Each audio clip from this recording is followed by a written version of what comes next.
What is up, YouTube? Thanks for watching. Much appreciated. There is some boxing on Saturday night, and there is a big name in the ring. Anthony Joshua is back. Unfortunately, we're not getting the fight that we thought we were getting with Dillian White. White has tested positive for PEDs. So stepping in as a last-minute replacement is Robert Helenius. Helenius is a decent heavyweight. We saw him in with Kaunagi not too long ago, and he put him down several times. So Kaunagi was a up-and-coming prospect. Helenius handled him. Helenius is a good boxer.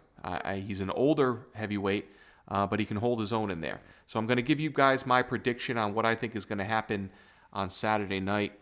And coming into this fight, I questioned a lot of things regarding Anthony Joshua. We can, look at several different factors with him. His chin. Does he have a soft chin? His heart. Does he have heart? Is he mentally weak? Is he poorly conditioned? Right? All of these things have been called into question when you talk about Anthony Joshua. When you talk about the chin, he's kind of soft in the chin. He hasn't been knocked out cold. We've seen him in with some pretty big punchers in the heavyweight division. Klitschko, Ruiz, White. So, kinda. When you look at it that way, he's kinda got a weak chin because those are some boys that can bang, right?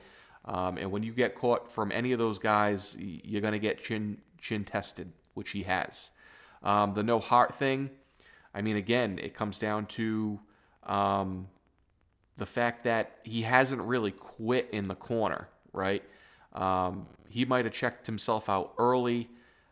But as far as quitting in the corner, we didn't see that. He came out for the bell in just about every fight. Mentally weak, yeah. He's fought different opponents, and the TKO loss to Andy Ruiz was kind of embarrassing. Also, the rant after his loss to Usyk was kind of embarrassing, and I think that's like a character type of flaw with him, right? You're showing weakness. I think that when he lost to Usyk, the rant that he went on was kind of like a defense mechanism for losing the fight, and it was just a lapse in judgment. You shouldn't be out there talking the way you were talking. Gas in the tank, his conditioning. He seems to fade midway through the fight, and I think that that's going to be the turning point on Saturday.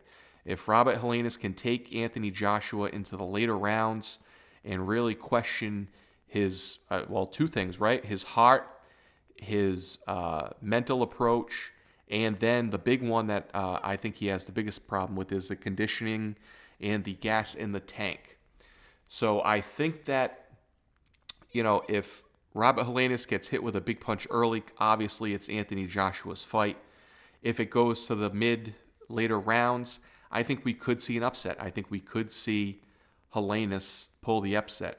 And I'm going to get a little crazy this morning, and I'm going to call it for Helenius. I think that Helenius is going to land the bigger punches in the middle to late rounds, and I think he is going to shock the world with a stoppage.